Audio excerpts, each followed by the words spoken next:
Assalamu alaikum everyone. In this week's episode, we had the pleasure of conversing with Abdulkader Sardini, an avid traveler who not only shared valuable insights on recreational activities and places to visit in Malaysia and Johor, but also provided us with insightful knowledge about motorcycles, from exploring the best destinations to ride to essential safety tips. Abdulkader's expertise make for an informative and enjoyable episode. So don't forget to follow our socials for our latest updates. And as always, sit back, relax, and enjoy. You are now listening to the Castronics podcast. Hosted by MBS, Mariam and Hajar. Weekly episodes are coming up, so stay tuned. Assalamu alaikum wa rahmatullahi wa barakatuh, everyone. Welcome back to the Castronics podcast. So, today we have a very interesting guest. His name is Abdulkader Sardini, an avid traveler and enthusiast of recreational activities. Abdelkader has explored Malaysia extensively and has plenty of recommendations for exciting things to do and places to visit, especially here in Johor Bahru. We're excited to have you with us today, Abdelkader. Welcome. Thank you so much, man. Thank you. How are you doing? I'm doing great. It's an honor to have you here with us. It's an honor to be here. Okay, tell us a bit about yourself. Okay, so I'm Abdulkader Sardini. Usually, non-Arab speaking people prefer to call me Kader. It's usually easier for them to memorize my name. That's what I go by also on my Instagram account. I study computer science, currently in my second semester. I have come to Malaysia back in March 2022, and I've been here for like 1 year and 3-4 months. So, Abdulkader, as I like to call him, Abu Askar, and there is a reason for that. Yeah. He is a big biker. He loves bikes, and he loves going out and about. So I wanted to know, what are some good places that you recommend for people to go in Johor, just to kick things off? Okay, so that's considering if they have transport or if they are going by Grab, or because, the thing is with not having transport is that your circle, your radius of, exploration and going out in general is very small. So let's say this. You don't have transport, but you have money. Okay. We were talking about this earlier, We were having this discussion. It's either public transport or you have your own transportation. Which one's better? And I think it for hanging out, never think about public transport in terms of buses, because buses, I think the last bus for most areas is like about 11:30 or something PM? Yeah. Which is pretty nice. I mean, sometimes for us girls, sometimes you would want to stay like until 1 a.m., 2 a.m. So depending on the places, but most places or most shops. Yeah, most shops close by 10 now. Yeah, exactly. That's the thing. Mm-hmm. So if you don't have transport, you have two options. One option is that to rent a car if you know how to drive, and that will give you the privilege of having a transport. The other thing is that you can use Grab. Grab is like you can split it with your friends and all that. So with these two options aside, if you're looking for there are so many categories if you want to go out and have fun. If you want to go see the nature, if you want to go do something indoors, if you want to do a mix of two of them. So now let me do this. So here, let's have a scenario. You have a student who's new in Malaysia, new in UTM. doesn't know how to drive. And wants to learn more about the nature. Doesn't have friends. Doesn't have friends. We can put that as well. Sure. And then they want to explore Johor and see what Johor has to offer when it comes to nature, people, anything. And they don't have a mode of transportation. What would you advise? Well, honestly, I would start in the area you're staying in, which is Skudai, Paradigm, Taman Impian, if you know where that is. It's like on the opposite end of Skudai. It's like to the east a little bit. So you can get away with a Grab that's like not more than our M20. And there are some pretty good places. You can go to a park. You can go, just open your Google Maps, look at any park, that has like a large green area, and just go look at the nature. One more thing I would say is that get in contact with the locals. With the locals? Yes, this is a huge point. I mean, if you're here in Malaysia as a new student and until you finish your studies, you have not, come in contact with the locals, you have been spending your time, just studying, sleeping, all that. You're missing out. What are you doing, bro? That's sad. Because locals have like hidden places, They know lots of it's secrets. It's not on Google Maps too. Yep. Locals know what goes where. Actually, if you look on Google Maps, you can see the locations, but you don't know what's going on in there. Sometimes, there are some functions, there are some parties, there are some Carnivals, festivals. Yeah, events. Yeah, it's like, shops, open markets, night markets, and all that. If you are a student and you don't have any friends and stuff like that, try to make friends first. I guarantee going out with friends is so much fun than going out alone. That's if you don't have transportation. If you do have transportation, going out alone is not a problem. Then screw friends. I mean, I wouldn't say screw friends. The audacity. but- Damn. The audacity. But I mean, you can do that. Yeah, obviously, but going out with friends without transportation is a lot more fun. So how do we come in contact with the locals? The people in your university are a start, but they're not the only locals out there. People at stores, at the mall, someone bumps into you, they notice that you're a foreigner, and you're like, he asks you the first question, by the way, that any local asks you when they notice that you don't look Asian, is where do you come from? So go from there, get How to has know been them. how has been your interaction with locals so far? It's been amazing. Before I had a motorcycle, it wasn't beyond, saying hi to the grocery store, cashier, something like that. But when I started to want to know where to go, know where to have fun, so I started, asking them, what are you doing on the weekends? How do you guys spend time in the weekend? They would tell me pretty interesting things. And I knew a lot of locations that are great to hang out. And all of them mostly from the locals. They know how things, this is their country. Yeah. So my interaction with locals after owning a motorcycle has been amazing. It started when I was taking my license, and on one of the classes, one of the motorcycle club owners approached me and said, "Hi, where do you come from? Nice motorcycle," and all that. And then he invited me to his motorcycle club. And after that, I started going out with them, We're going trips. on trips, on short trips and even longer trips. And All the rides. on group rides, man. This is the best. My dad used Like to a go to gang. these. My dad used to go to these, and I want to go with one. Actually, when I someday. see Abdulkader's videos, I want to get a bike, and then as soon as the video stops, I come back to reality. I'm like, nah, I'm not doing this. Oh, come on, man. We, in my family, will have a very bad history when it comes to bikes, but that's another story. How long does it take to get the license? The Malaysian license? Yeah. For a motorcycle? Yeah. Okay, if you are planning to take that, I advise to take it in the summer or at a time where you're not so occupied. It can take you between 1 up to 3 months. That's nice. Oh, Why? that's not actually bad. Yeah. Why? Because they have practical classes, and you have to have a certain amount of credit hours under your name before you go for the final test. So how do you collect these credit hours? Is by going to these classes. Sometimes these classes reach the maximum capacity, especially during weekends and seasons where people are usually off or summer breaks. But you can get away, with like 1.5 months as average. It took me 1.5 months.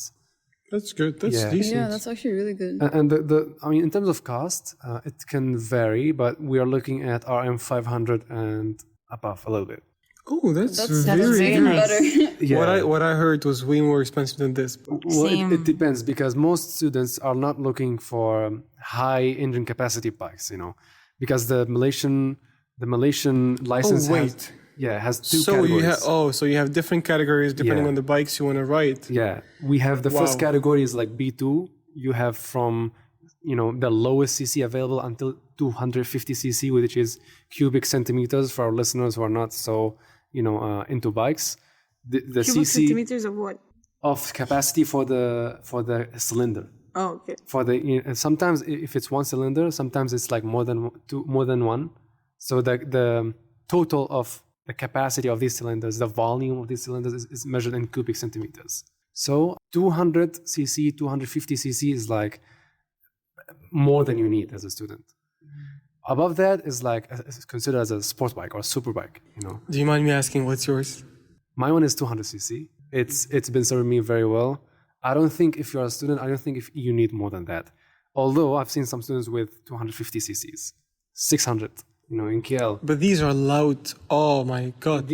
Bikes with loud noise or... By the way, side no. note, motorcycles are actually manufactured with noise and emissions regulations.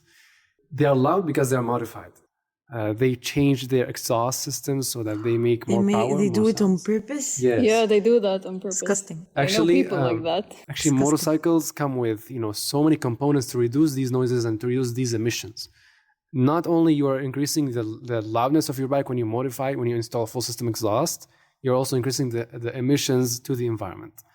And of course, it's illegal. So you're killing the turtles? Not really, but you're making the air worse. That's the thing. Air pollution, killing the turtles. Don't people get fined when they do. It's a modify pretty their large bikes? fine, actually. It's like it ranges between around 300 until 600. Depends on how many times you repeat it. Depends on many different factors. But yes, it's illegal in Malaysia and any other country, I think. In most countries it is. Yeah. Indeed. So if you have the budget and if you have the financial capacity, I would say getting a motorcycle is the best decision you could make in your student life. Okay, now how about if you choose life? What do you do? Listen, in terms of motorcycles, there is an acknowledged danger that comes with it, but you can minimize this danger by so many different things. I don't know if you guys saw me, wear my full gear. You can wear an armored jacket. I think you're the safest guy I've seen Yes, there's a riding a helmet, bike. there's This a guy. jacket, there are boots. Yep. I think Yeah. that's it. There are, in terms of your bottom And there are part, like elbow thingies Yeah. and knee thingies. in terms of your bottom part, legs and knees and all that, you can have two options. Option number one is pants that come with armor inside them. Honestly, these are kind of expensive. I don't know why. And they're heavy as well. Not so much, to be honest. They weigh as much as the normal pants, but they are called motorcycle pants because they have some Kevlar lining, so that's more resistant to abrasions and traction when you are like sliding on the road.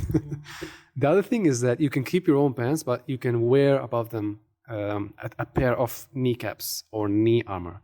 We are looking at around RM 500 to 600 in terms of gear. Of safety gear. That's exclusive of the cost of motorcycle that you're willing to get. So you can minimize these dangers. You can drive safely. You can consider your situation in the rain, because in the rain, the variables differ. You need to stop, the stopping distance increases. People are more disoriented. They might not see you. They might turn into you. So all these are factors that you need to consider. That's always a fear. That's always a fear that remains. I mean, even when you're in a car driving in the rain, it's kind of dangerous. And I think that's it. I mean, there is a danger, of course, but the thing is, a motorcycle can escape from cars much faster. It's like, if you when it comes to traffic jam, you mean? Traffic jam, and even, you can maneuver around them if there's like someone is like acting suspicious on the road and you're afraid, this guy might run into me or something like that. Did that ever happen to you? I was about to ask. So many times. Exactly what? Did you ever experience where someone was chasing you or something? I mean, in terms of unsafe, suspicious people, no. Malaysian people are they're not that dangerous, compared to other cultures. But at the same time, you want to stay away from shady areas, at night and something like that. Personally, nothing happened to me so far, but I've seen people who seemed to be drunk driving, especially on the road to our university, someone was like getting to the opposite lane.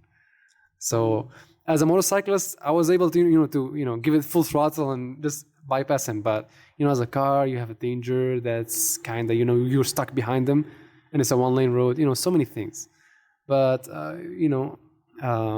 other than that, you don't have any concerns whatsoever. So, yeah, Malaysia is mostly pretty safe. I mean, opposite lanes are a normal activity thing in Egypt. We don't talk about Bruno. Of course. Okay, so since we've spoken about the modes of transport, you have cars, you have bikes, whichever suits you best. Now, let's go to the places where you can this go. is important. What are That's some why I hidden came gems? here. Because I think, if we talk from a point of view of international students, a lot of them do not have enough exposure to what places are suitable to visit, or what are the hidden gems or the hidden places that in which they could enjoy themselves. Especially in Johor. You see, it's kind of unfair to compare Johor with KL because they are two completely different places, Obviously. positively and negatively, actually.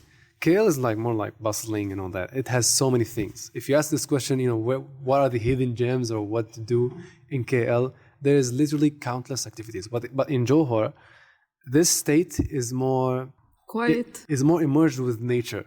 So if you want to go out, you're looking to see natural places. I mean, of course, you could explore different malls. You could see all the malls in JB. They're nice. What are the malls? Paradigm, Okay. Mid Valley. Paradigm, and Mid Valley. Sunway. There's RNF. RNF is like directly on the border between Singapore and JB. I mean, it's not that thing, but RNF is like worth a visit or two. Mid Valley is nice. You have IKEA as well. There's also one, that one is called Toppen. It's Yeah, honestly my Toppen. favorite shopping mall. Really? Oh, Yeah. okay. Can you believe it? to I've go never there. been there yet. You guys need to visit it. IKEA is nice. You could hang out, and there we all know going to IKEA is actually considered as a hangout. So IKEA is nice. You can actually see some furniture pieces that you can bring back. My bank account is gonna say no. Yeah, it's not that pricey actually, but you pay for the value, for the quality in IKEA. The other thing is that Toppen, in terms of shopping, there are some one-of-a-kind shops in there if you're looking, at different things. I saw a Korean beauty shops for you girls. If you're looking for some beauty stuff, there's a shop there that sells Korean beauty product for a very affordable price. For those interested, contact those Abdelkader. And there are okay, by the way, IKEA has a food court, and in there you can actually go and That's the only reason I want to go. yeah, you can go and try out their menu. They also have a one-time buy. Wait, I don't understand. You want glass. to go to IKEA for their restaurant? Yes, It has they a very have, nice like food court. Swedish food. It's so nice. You've never love tried the IKEA meatballs. food? I did, but not here in Malaysia. Yeah, in Saudi, right? So I was a kid, Meatballs. Yes, the Swedish meatballs are so nice. Yeah, they're known for their meatballs. I tried it multiple times. It's nice actually. It's worth a try. And there's one thing that is very attractive to go there. The drinks in there, you can buy a glass for like two and a half ringgits or something like that, and you can keep refilling that. Yeah, it's a refill. It's very nice. If you love want to go, it's also Yeah, I love IKEA. it's I a like to look relaxed at the place. furniture. We're going there next, Abdelkader. Absolutely, man. It's a relaxed place to We're to going also to go next study. Actually, Only in IKEA.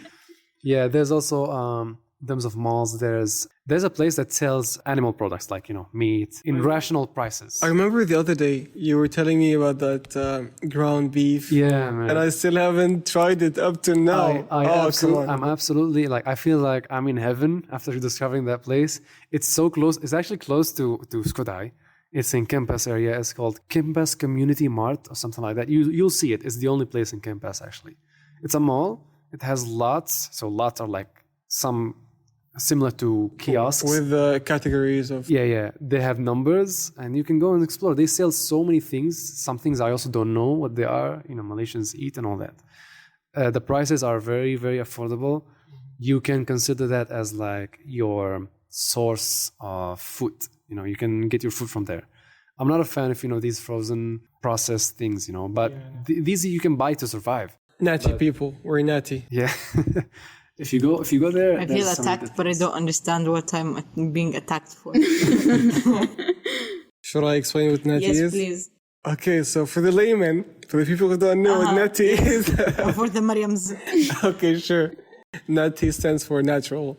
Oh. Yeah, so like for people who are interested or who don't want to eat processed food and like want to remain natural and not take steroids and like especially in the fitness kind of industry, It's Gym a bros. natty. For the gym bros. Yeah. It's a fitness so term, natty. actually. Yeah. So when someone says you're natty, that's like a big compliment. Yeah, it's better than I love you. You know what I mean? You're natty, dude. When someone says a Coming guy, from a gym bro, I was very excited. All right. when someone says a guy, he's like very jacked. Oh, are you natty, bro? That's an offense sometimes. Like, oh, dude, come on. Are you really Are you questioning me? natty? I'm a natty, dude. You know what I mean? He got so excited. They got so right now. excited. Cannot relate. I hate All the right, gym. back to the subject. Other than malls, there comes the exciting part. There are so many natural places in Johor. I would say do not miss on them. In terms of lakes, there are 2 lakes in Johor that are worth visiting. One of them is more to the west. It's in Iskandar Putri area. It's called Sunway Emerald Lake. That place is amazing. Go there, watch the sunset. Okay, don't think. Just go and watch the sunset. Of course, you need to check if it's a clear day or not. Because if it's cloudy, it's kind of humid in there. And the lake is kind of a little bit below the ground level. Just wait. Does it get foggy sometimes there? Foggy in the winter. In winter here, I noticed that there's winter? fog. There's winter in Malaysia? There's winter in Yes, Malaysia. there is winter. No, I know so I know it's summer, spring, rainy season, then very rainy season. Let me tell you what I know. What I know from Malaysia is, or especially Johor, but I think it can be applied to the whole of Malaysia. What I know is the temperature varies between 20 degrees up to 35. And it doesn't get below that nor above that in most places. That's their winter. And the temperature, also it's very humid a lot of the times, and you have periods when the rain gets way Every single beyond. day, man. Yeah. That's my favorite season. I don't know about you, but I actually felt a difference between KL weather and Johor weather. Oh yeah, it's very different. It's very, very different. Because I Here, lived there. I think it's more humid and more No. rain. In KL, it's more humid. I don't KL know. is hotter, actually. KL is hotter. But here, there's more rain. Here, there's more rain. Kind of, yeah. But the weather here is more amazing than KL. That's why, because KL is more like, it's a metal jungle, basically. Here, it's a natural jungle. Yeah, obviously. I mean, if you look at the landscape, you can pretty much make the Yeah, difference. man. KL is more like a city life. Yeah. Here is more like The countryside. greenery contributes a lot to the weather, actually. That's why when I compare it back to, the Gulf countries, Saudi Arabia, UAE, they don't have a single green tree in there. Fun fact, when I go back in vacation, when I go back to Saudi Arabia, I look at the landscape and I'm like in awe. Because I really miss the desert. Yeah. And my dad looks at me like, you're crazy, you just came back from a green place and you're like, oh, I want to see sand, but I guess that's when you're used to seeing different landscapes. So in terms of Johor weather, yeah, they do have winter. As a motorcyclist, let me tell you, we feel every single change in the weather every single day. At night in Johor, in all seasons, it gets cold. If you go out and, Yes, go it for a gets so walk, nice. I know, right? The weather is amazing at night. Amazing. And I would say some places are worth visiting at night, especially. Okay, in the summer, it gets more humid. It gets a little bit hotter in the day, but it still gets colder in the night. In the winter, I would say their winter phase is between October until very late March, some of April sometimes. And the weather is cold even during the day. The sun, I would say it remains hot, but the weather still, you feel the cold breezes. Of course, it depends on you actually if you want to go out in the rain or not.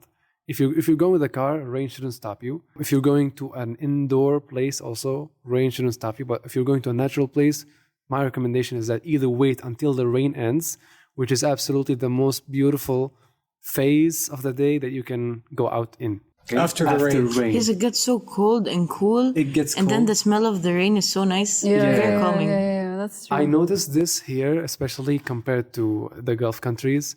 In the Gulf countries, after it rains, the weather becomes wicked, It gets humid. It gets so humid. Yeah. But in here, it doesn't get that humid and the air itself becomes cold. So it's really amazing. It's like a breeze. And Even in the summer, after it rains, the air comes, you can feel the temperature of the air. It becomes cold. So there's Sunway Lake. I think that's roughly 25 kilometers away from Skudai. There is also Iskandar Putri area in general is so nice in terms of nature. You can visit Putri Harbor. I'm pretty sure this place is more known to other people. Because of the beach and all that. I actually went to Iskandar Putri one time because Sunway Mall was there. So I went by bus, and I can tell that the scenery was so beautiful. I can compare it to Putrajaya. It has the same vibes. Oh, really? Yeah. It's untapped nature. It's really, really, really nice. I mean, for those who don't know, Putrajaya is really, really beautiful. It's probably one of the best places I've ever visited in Malaysia. So for you to compare it with... Sorry? I only remember the lake. The lake of what? Like when I visited Putrajaya? Yeah, we went on a cruise. So the only thing I saw was like houses in front of the lake or something. They've got some really nice sceneries. Yeah. So the other lake was, if I'm not mistaken, Gunung Pulai. No, the other lake is the Blue Lake, or sometimes called the Green Lake. Isn't that Gunung Pulai? No, Gunung Pulai is Pulai is Mount Pulai. It's a mountain to the north, with waterfalls. to the northwest of Skudai, okay, to where we are staying. If you take the highway, this highway is called Pontian Skudai Highway, okay? It cuts JB horizontally. So if you take west, you will go to that mountain. That place is also very nice, by the way. If you guys are into hiking, If you're not, don't go. Just go to the waterfall. Coming from experience. The waterfall is nice. Go to the top as well. You can see like a huge landscape of greenery and trees and all that. The experience there was nice. Take your refreshments with you, especially if you're going in the summer. The waterfall is actually not at the top. The waterfall is like a couple steps in. Okay, so if you want, you can just visit the waterfall and come back. You don't have no to. need to hike. Yeah, you don't. Don't hike. Hiking is bad. Depends on your fitness level, actually. Yes, it does. So me being ignorant, last time I went to, so I'm talking now about Gunung Pulai. I wanted to do both. I wanted to hike and then at the end try to swim because I've seen pictures of people going to swimming areas. And You can do that. Yeah, the thing is, I did not know that the swimming area was only at the beginning. When you get to the area itself. Yeah, so we decided to hike and we went on the stairs. At some point they stopped and it was a dead end, so we couldn't move further. And that's when we realized that was like 15 minutes after we started hiking, so we were pretty far in there. And that's when we realized, there was no swimming area, and the only one was at the bottom, so we had to come back and swim. So if you really just want to swim, you don't need to hike, or else you're gonna waste your energy for nothing. It's actually really hard to miss the waterfall. I think there's a fork in the road. If you want to start the hiking, you can see a fork in the road, like a forked road. On the right, you start your hike. On the left, there's a path that leads to some, restrooms and changing rooms. You can go there, leave your stuff that are, related to just swimming. Okay, don't leave your precious stuff in there. And then take the rest of your stuff. You will see the waterfall straight ahead. It's hard to miss. Okay, so if you guys want to just go swim in the waterfall, go for that. You don't need to hike all the way. Gunung Pulai is a nice place. I would say give it like 1 or 2 visits. It's really nice. The other thing is, speaking of hiking, the Blue Lake. In Malay, it's called Tasik Biru, which means Blue Lake. Sometimes it's called Tasik Hijau, which means the Green Lake. On Google Maps, you may see these two things. Okay, so depends on the season, I guess. No, it's the same place, but just different names for it. So if you see these two names, just don't get confused. It is the same place. So is it green or is it blue? It's turquoise. Turquoise. It's turquoise. Turquoise. Haven't you seen the pictures? Yeah, I have. I've gone there. I have a reel on my Instagram account. It's amazing. The place. Can we swim in it? No. Oh. Swimming is prohibited, I believe, because it's a natural place. There's natural species, natural creatures living in there. So if you come across some kind of animal in there and you get injured or you get stung, the authorities are not responsible for that. Oh. Okay, if you want to go there, it's a hike area, but it's not high. So it's just an area you go through. You don't go up. And it's not a long hike, but be careful not to get lost in there. I would say go while the sun is out and leave approximately by sunset. You know what's the worst thing? What? The worst thing is when you get there, your phone does not get any network. There is no network in that area. So if you get lost, you're lost. I wouldn't say there's no network, but the network is very weak. minimal. It's very minimal. It's pretty weak. So inside, if you get lost inside, it's better to go in groups. RIP. In groups. There's one more thing. Actually, you can see the paths on the ground where you can walk. It's like the whole ground is green and the path is like, You've seen that people have walked past there. Because it's a trail, Go there, watch the scenery. You can also, bring your stuff, make it a picnic if you want. Especially if you go with a car, you can pack so many things. Don't go camping in there. Don't sleep in there because at night, the whole area comes to life, all the natural life and all that. Snakes. Have you tried? Have you tried camping? My experience is not camping. I got lost in there actually until after sunset. And it got really dark. And so what's the kind of wildlife you've met there? Okay, wildlife. I've heard some monkeys, a lot of monkeys in there. And the other thing that might disgust most of people is insects. Oh my God, there's so many different species, different sizes of insects in there. Some sizes I've never seen in my life. And frogs, I believe some are poisonous as well, poisonous frogs, so you need to be careful. If you want to stay safe, just don't stay there until it gets dark. I think that rule applies to all Johor and all jungles, because nature, UTM in the morning is totally different than UTM at night. UTM at night is very scary because of nature. You start to hear the insects and animals and stuff. The other day I was driving around, so I left the library. Oh my God. It was at 10 something p.m. and then the road was very dark. I've seen a weird animal. You don't know it. It's not a monkey. It's not a cat. It's not a dog.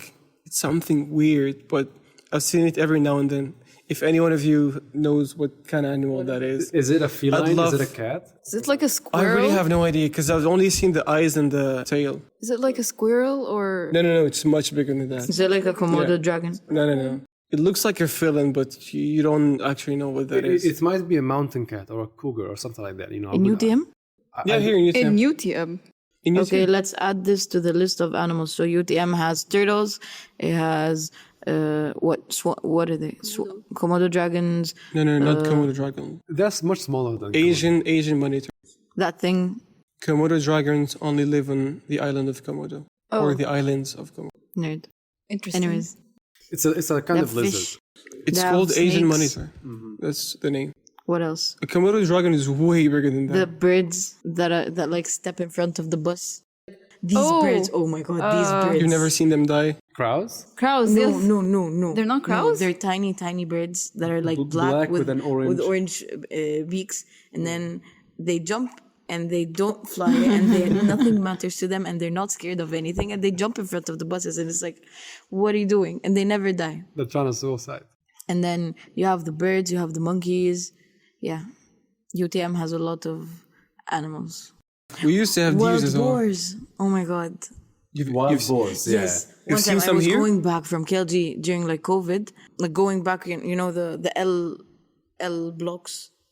So when I was near my building, I heard the wild boars. So I said all the du'as I know, and then like fast walk.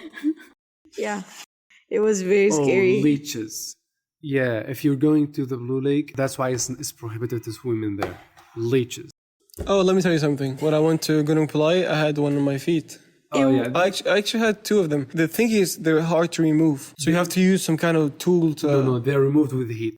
They heat some kind of metal rod or something that could, Good to conduct know. the heat. Well, I removed them with my hands, not to... If you remove them with your hands, your skin will get torn because they have these micro teeth that Yeah, I they know. clench on your I skin. saw it on my teeth, but the feeling Get a is lighter. weird. Take a lighter with you and like burn the Yes. leech. Oh my God. But that's if you have your feet in the water for too long and you're not moving. Things to add to my top They bag. easy stick. If you're swimming, if you're lighter. moving, if you're constantly moving, don't worry about it. I have a question. When you go in Gunung Pulai, what kind of shoes do you wear? You can either get some special hiking shoes. These are made of special soles that can grip on dirt, but normal running shoes can do. Personally, I went with boots and they were waterproof because the area in there, there was some mud and there was some moving sand in there. Oh yeah, so slippers. Do not go out with slippers. I did the Slippers mistake. are made for I did the mistake to go with slippers. Now here's the thing.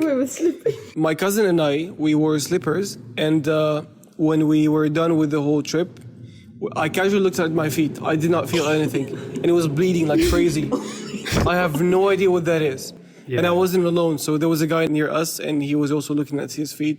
I don't know what bite us. Because the thing is, you don't feel any pain. You just like look at your feet, and it's full of blood for like 2 days. That's It's adrenaline crazy. for you. They say when people get stabbed in the back, they can walk through streets without noticing. So if you get injured, sometimes you won't feel it. Sometimes you feel like it's just That's itchy. how I stay awake when I'm sleep deprived. Adrenaline. Yeah, Yes. I'm aware. I do that all the time. Guys, I have to stress this. Do not go with unsuitable shoes. Do not ride a motorcycle with slippers. Do not go hiking with slippers. If there's something you're going to walk on other than pavement, do not go with slippers. I mean, sure, if you want to go grab something from the grocery store and you feel like lazy to change into shoes, even though I still advise that, you can still go with slippers, of course, but always wear something. That's because sometimes if you get injured and some of the foreign materials in the nature get into that wound, it could turn into a horrible infection that is untreatable. Okay, so keep that in mind. Allah yafina. Allahumma ameen. I mean, If you're going, wear the appropriate attire. Wear something that's breathable, that's not too thick, especially if you're going when it's more humid or more hot. And what is it? There's also, if you're going hiking, take a medical package, just some bandages, some Emergency antiseptic. box. Yeah, just some emergency first aid kit. Okay, you don't know when you need that. Even the smallest wounds could turn into an infection because you're in wildlife. I mean, there is nothing. the wildlife. Even like the actual sand or the actual dirt in there has some can hold so many bacteria. yes, bacteria, Do not take the microbes, risks. and all these things. That's it. Okay. Actually, people do buy hiking shoes. There's so many places to hike. In Mount Bulai, Blue Lake. There's also a place near Kulai. I forgot its name, to be honest, but it was also nearby Mount Bulai. Okay, but I've never gone there. The road to that is kind of weird. If you're going somewhere, make sure that you know some other people who went there. Always, the experiences of others will be beneficial for you. You will know what to take. You will know what to do in there, when to go, when to come back, and all these details. About travel, I really want to say that travel changes you.